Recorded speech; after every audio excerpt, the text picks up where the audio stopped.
Hello everyone, welcome to my YouTube channel. Friends, आज इस lecture में हम बात करने वाले हैं महत्वपूर्ण संविधान संशोधन के बारे में। इंडियन पॉलिटी का ये लेक्चर नंबर 22 है और ये सेकंड लास्ट लेक्चर है। इसके बाद में हमारा जो 23rd लेक्चर रहेगा वो रहेगा संवैधानिक और गैर संवैधानिक निकायों के बारे में। वो हम लास्ट में पढ़ेंगे। आज के इस सेशन में हम संविधान संशोधन के बारे में चर्चा कर लेते हैं। जितने भी महत्वपूर्ण संविधान संशोधन है जो भी हुए हैं या जहाँ से क्वेश्चन आते हैं सबसे ज़्यादा, उन्हीं को मैं यहाँ पर लेकर आया हूँ आपके लिए। तो इस वीडियो को अंत तक जरूर देखिएगा। जो साथी चैनल पर नए हो चैनल को सब्सक्राइब करें और बेल आइकन को प्रेस करना ना भूलें। इससे वीडियो की लेटेस्ट नोटिफिकेशन सबसे पहले आपके पास पहुंचेगी। चलिए स्टार्ट करते हैं आज का लेक्चर। आरओ के लिए बहुत ही ज़्यादा महत्वपूर्ण है, तो वीडियो को जरूर लाइक कर लीजिएगा और सेव कर लीजिएगा। प्लेलिस्ट को जरूर देखिएगा, प्लेलिस्ट में आपको कंप्लीट लेक्चर प्रोवाइड करा दिए गए हैं। चलिए बात करते हैं संविधान संशोधन के बारे में। तो संविधान संशोधन, संविधान में अगर कोई भी चेंजमेंट लाना होता है, कोई भी चीज़ें बदलनी होती हैं, तो उसके माध्यम से हम तभी बदल सकते हैं जब संविधान में संशोधन करना होता है। जब संशोधन करते हैं, जैसे कि मान लेते हैं कि संविधान संशोधन हुए हैं, कोई भी चीज़ें ऐड की गई हैं, जैसे 9वीं अनुसूची ऐड की गई थी, वो पहले संविधान संशोधन के तहत ऐड की गई थी। इसके बाद में भाषाएं ऐड की गई हैं, कहीं पहले जो मूल संविधान में जो चीज़ें थी उसके अलावा जो चीज़ें हम ऐड कर रहे हैं उसमें हमें संविधान संशोधन करने की आवश्यकता होती है। तो पहला संविधान संशोधन है जिसके बारे में हम चर्चा करते हैं, 1951 में हुआ था। और ये संविधान संशोधन था भूमि सुधार को लेकर, यानी लैंड रिफॉर्म को लेकर ये संशोधन था।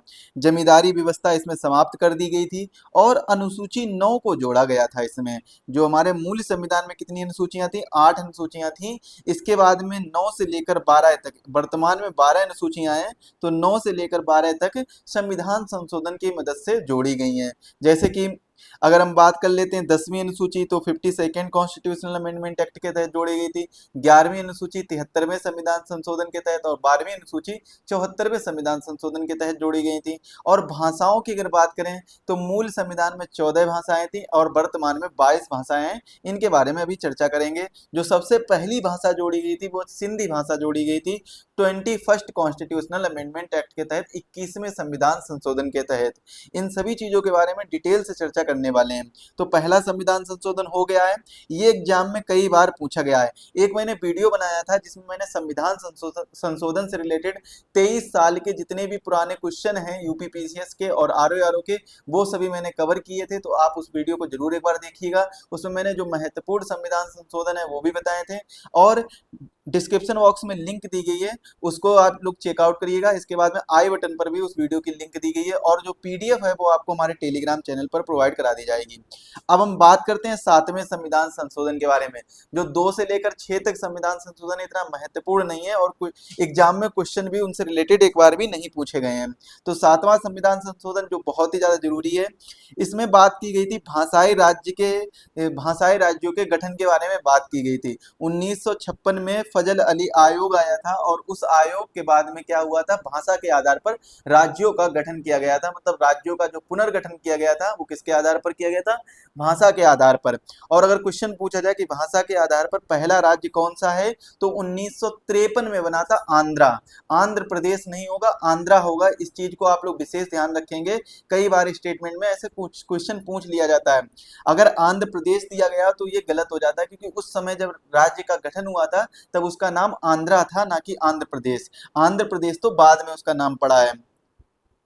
तो भाषाई राज्यों का गठन किया गया था और वह एक से अधिक राज्यों के लिए एक राज्यपाल होगा और एक ही हाई कोर्ट हो सकता है। हाई कोर्ट कितने हैं? Total number of high court India में कितने हैं? 25 हैं। इसके बारे में मैं चर्चा कर चुका हूं।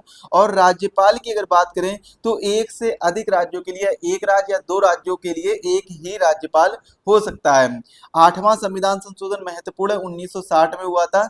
लोकसभा विधानसभा में एससी एसटी की सीटों को 1960 से 1970 तक कर दिया गया था।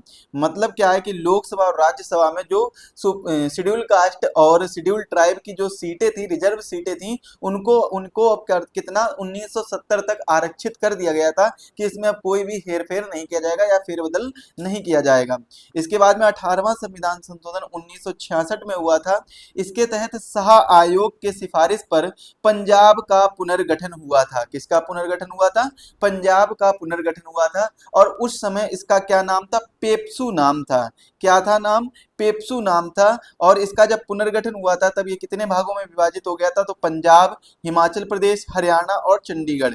तो इन कितने राज्यों में हो गया था, एक पंजाब, दूसरा हिमाचल प्रदेश, तीसरा हरियाणा और चौथा चंडीगढ़। तो 4 राज्यों में अलग अलग हो गया था। भाषा के आधार पर देखा जाए, जहां पर सिख धर्म के लोग ज्यादा थे वो पंजाब में आ गए। इसके बाद में हिमाचल प्रदेश में जो पहाड़ी इलाका था उसका, वो हिमाचल प्रदेश में आ गया। इसके बाद में हरियाणा और चंडीगढ़ ये आपस में अलग हो गए। इसके बाद में एक संविधान संशोधन होता है, 21वां संविधान संशोधन, और ये होता है, इसमें क्या किया गया था, इसमें 8वीं अनुसूची में 15 भाषाएं हो गई थी। मतलब पहले जो 14 भाषाएं थी, इसमें एक भाषा और जोड़ दी जाती है। वो कौन सी भाषा जोड़ी जाती है, सिंधी भाषा। तो भारतीय संविधान की जो 8वीं अनुसूची है उसमें पहली भाषा जुड़ने वाली कौन सी है, सिंधी भाषा है। 21वें संविधान संशोधन 1967 के तहत जोड़ी गई थी। इसके बाद में आपके लिए एक महत्वपूर्ण सूचना है, यदि आप यूपी पीसीएस आरओ की तैयारी कर रहे हैं और अगर आप अच्छा स्कोर करना चाहते हैं तो हमारा 45 डेज का रिवीजन प्लान और गाइडेंस प्लान को जरूर ज्वाइन करिएगा। मात्र 999 रुपए इसकी फीस है, लेकिन अभी ऑफर चल रहा है तो ये मात्र आपको 249 रुपए में मिल जाएगा। एक्स्ट्रा डिस्काउंट के लिए आप हमसे कांटेक्ट कर सकते हैं या फिर आप दिए गए कोड को लगाकर एक्स्ट्रा डिस्काउंट पा सकते हैं। तो जैसे ही आप ये कोड यूज करेंगे तो 50 रुपए का डिस्काउंट हो जाएगा और कोर्स मात्र आपको 199 रुपए में मिल जाएगा। इसमें आपको 10 फुल लेंथ मॉक टेस्ट दिए जाएंगे, 12 टॉपिक वाइज हिंदी के मॉक टेस्ट दिए जाएंगे, क्विक रिवीजन नोट्स दिया जाएगा जिसमें आपको 85 से ज्यादा मार्क्स इसमें कवर कराए जाएंगे, पर्सनल गाइडेंस दिया जाएगा, 45 डेज का रिवीजन प्लान है जो कि मार्क बूस्टर कोर्स रहने वाला है। इस चीज पर भी आप विशेष ध्यान रखेंगे। अधिक जानकारी के लिए दिए गए नंबर पर कांटेक्ट कर सकते हैं, इस नंबर पर कांटेक्ट करिएगा, यहाँ पर आपको संपूर्ण जानकारी दे दी जाएगी। तो ज्वाइन करना बिल्कुल ना भूलें। एग्जाम वेब ऐप को डाउनलोड कर लीजिए, वहां से भी आप लोग डायरेक्टली ज्वाइन कर सकते हैं।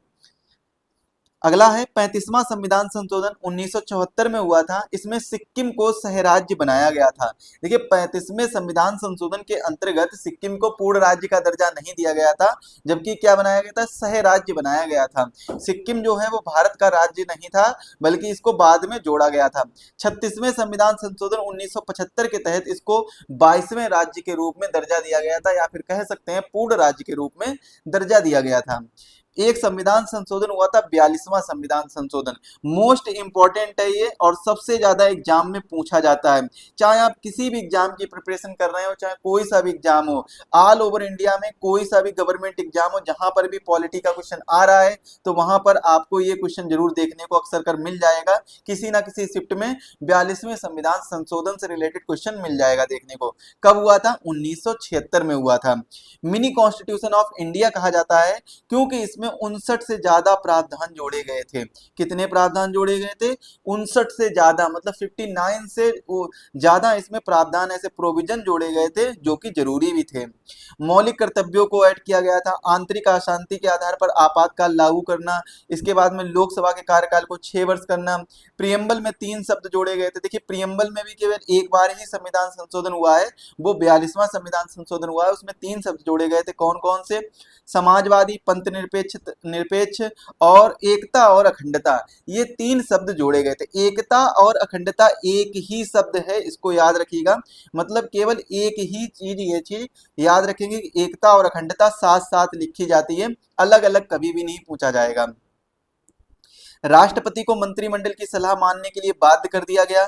आपातकाल पीएम की सलाह पर लागू किया जाएगा। मतलब जो प्रधानमंत्री होंगे उनकी सलाह लेनी होगी, मंत्रिमंडल की सलाह लेनी होगी, तभी राष्ट्रपति आपातकाल यानी इमरजेंसी लागू कर सकता है। इसके बाद में एक और संविधान संशोधन हुआ था, 48th कॉन्स्टिट्यूशनल अमेंडमेंट एक्ट। 42वें संविधान संशोधन की कमियों को दूर करने के लिए, और यहाँ पर 44 कर लीजिए, 44 कॉन्स्टिट्यूशनल अमेंडमेंट एक्ट। तो 42वें संविधान संशोधन की कमियों को दूर करने के लिए संपत्ति के अधिकार को कानूनी अधिकार बना दिया गया और लोकसभा का कार्यकाल 6 वर्ष से घटाकर 5 वर्ष कर दिया गया था। तो ये कब हुआ था, 44th कॉन्स्टिट्यूशनल अमेंडमेंट एक्ट 1978 में। ये थोड़ा सा टाइपिंग मिस्टेक है, यहाँ पर कर लीजिए 44th कॉन्स्टिट्यूशनल अमेंडमेंट एक्ट 1978।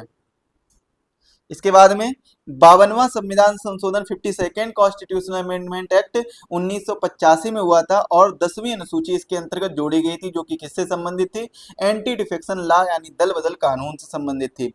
इसके बाद में 61वां संविधान संशोधन 1989 को हुआ था। इसमें वोटिंग एज, जो मतदान करने की आयु है, वो 21 वर्ष से घटाकर 18 वर्ष कर दी गई थी। 65वां संविधान संशोधन 1990 में हुआ था। इसमें एससी आयोग का गठन यानी शेड्यूल कास्ट जो कमीशन है उसका गठन किया गया था, आर्टिकल 338 के तहत किया गया था। 89th कॉन्स्टिट्यूशनल अमेंडमेंट एक्ट के तहत शेड्यूल ट्राइब आयोग यानी शेड्यूल ट्राइब कमीशन का गठन किया गया था, आर्टिकल 338 ए के तहत किया गया था। इसके बाद में एक और संविधान संशोधन है 69th कॉन्स्टिट्यूशनल अमेंडमेंट एक्ट 1991 में होता है। इसमें दिल्ली को राष्ट्रीय राजधानी क्षेत्र बनाया गया और दिल्ली और पांडिचेरी में विधानसभा का भी गठन किया गया था। इसके बाद में एक और मोस्ट इंपॉर्टेंट है 17th कॉन्स्टिट्यूशनल अमेंडमेंट एक्ट, जिसमें दिल्ली और पांडिचेरी की विधानसभा को राष्ट्रपति के निर्वाचक मंडल में शामिल किया गया था।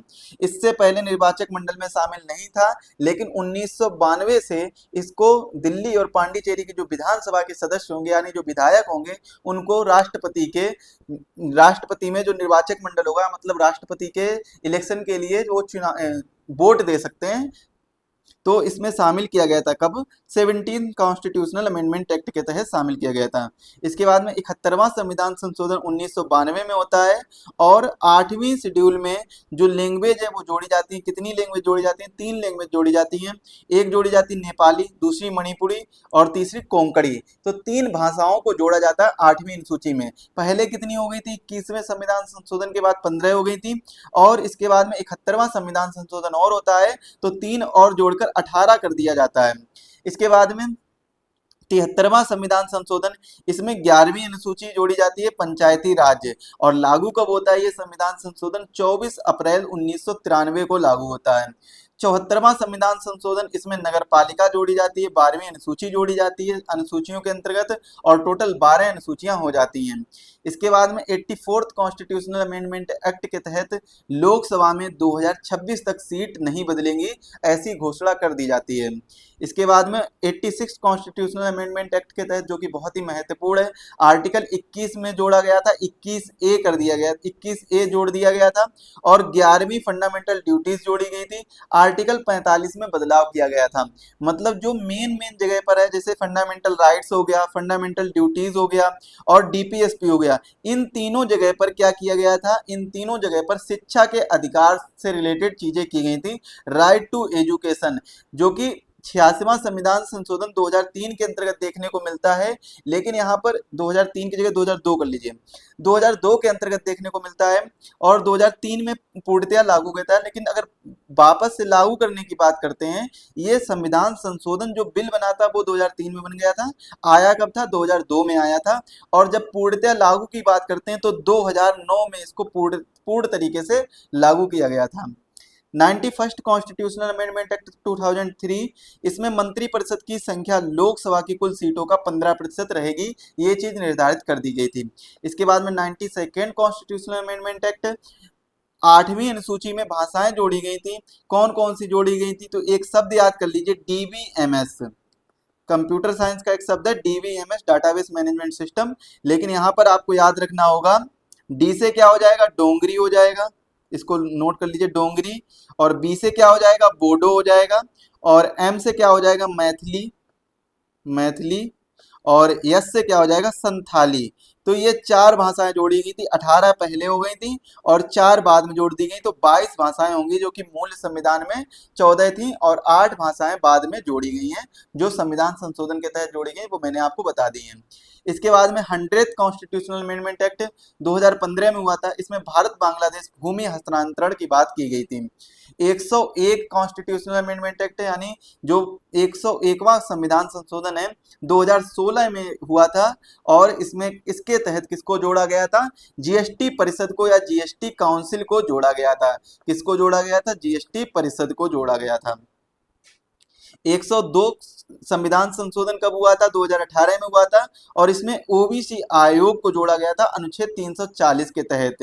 103 नंबर का संविधान संशोधन हुआ था 2019 में, और इसके तहत 10% रिजर्वेशन दिया गया था इकोनॉमिक वीकर सेक्शन को, यानी जो जनरल कैटेगरी के ईडब्ल्यूएस के अंतर्गत आते हैं उनको 10% का रिजर्वेशन दिया गया था 103वें संविधान संशोधन की मदद से 2019 में। 104वां संविधान संशोधन ये भी 2019 में होता है, और इसके तहत SC ST यानी शेड्यूल कास्ट और शेड्यूल ट्राइब के लिए आरक्षण 2030 तक कर दिया गया, और लोकसभा और विधानसभा एंग्लो इंडियन सीट्स को क्या कर दिया गया? एंड कर दिया गया, खत्म कर दिया गया। 105वां संविधान संशोधन 2021 में हुआ था, इसमें ओबीसी सूची बनाने का अधिकार दिया गया है। और 106वां संविधान संशोधन 2023 में हुआ था, जिसमें फीमेल रिजर्वेशन की बात की गई थी 33%। कहां पर? लोकसभा और विधानसभा में आर्टिकल 330 जोड़ा गया था, 30A 330A के अंतर्गत ये चीज रखी गई थी। और महिला आरक्षण अधिनियम 2023 को लागू किया गया था।